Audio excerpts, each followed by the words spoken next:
Well, look, we all have our moments, right? So I, like anyone else, have moments of frustration.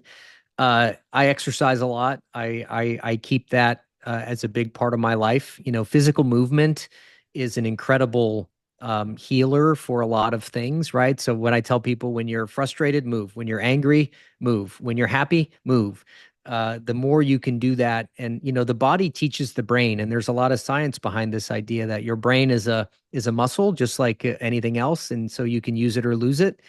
But signals from your body, particularly high stress stimulus, triggers the brain in incredible ways. And so it's not just a stress outlet, but I would go on runs and have moments of real sort of thoughtfulness and like conclusions, and oh, that's it. That's the answer, right? So that is a big part of it.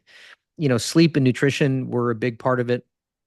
The last thing I'll say is I have an incredible network of people around me, starting with my wife and my family.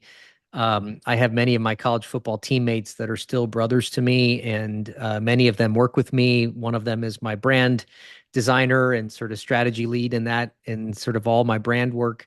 And you've got to lean on people. You know, we are a social species. Social interaction is among the most biologically rewarding things we can do. You know, don't be alone, right? Talk to people, spend time, get it out, talk about it, explore it. You know, those are big pieces for me that were just, I wouldn't be here without those people.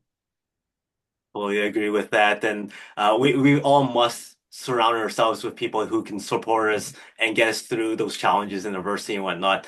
For me, I have my coaches. I got my network as well that allows Yeah. me to kind of bounce ideas off of them. Now, there's that saying, of course, you're lost in your own fog.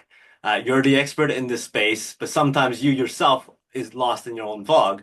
Was Yeah. there something that somebody else had to tell you, basically tell your own words to yourself, but in their voice, that Yeah. really helped you get past something?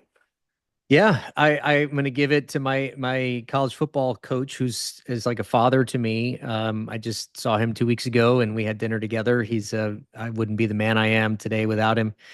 When I left my old company, you know, we that company went through some tough times, and a lot of people got sort of buyouts, and it was like, okay, here we go. And I was in a moment of, what do I do now? And he said something to me that was put me on this journey. And he said, you still have a job, it's just different.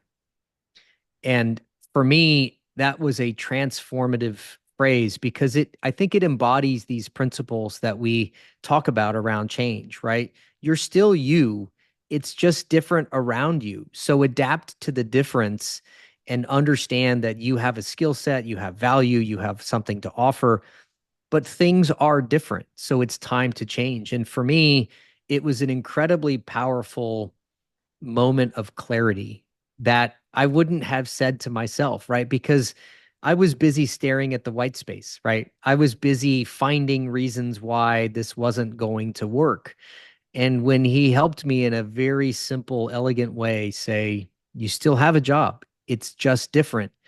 And what he didn't say was, go do your job, right? And that, back to this idea that movement is really important.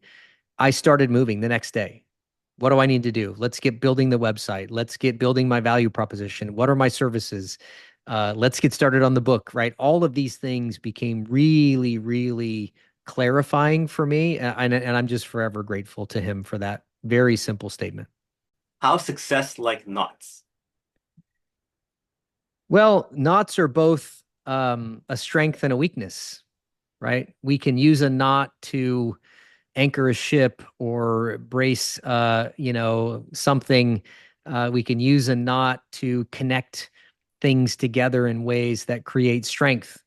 And at the same time, a knot can be a tangle that we can't get out of. It can be something that holds us back because we're shortened in some ways, unable to reach and grow. And one of my core beliefs is that every strength is a weakness in the right circumstance, and every weakness is a strength in the right circumstance. And so for me, you know, a knot really embodies that principle.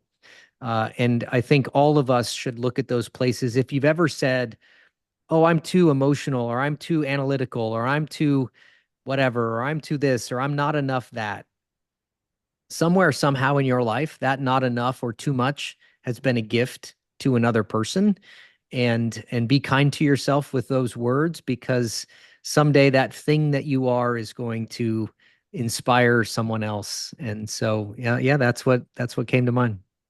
See, that's how success is like nuts.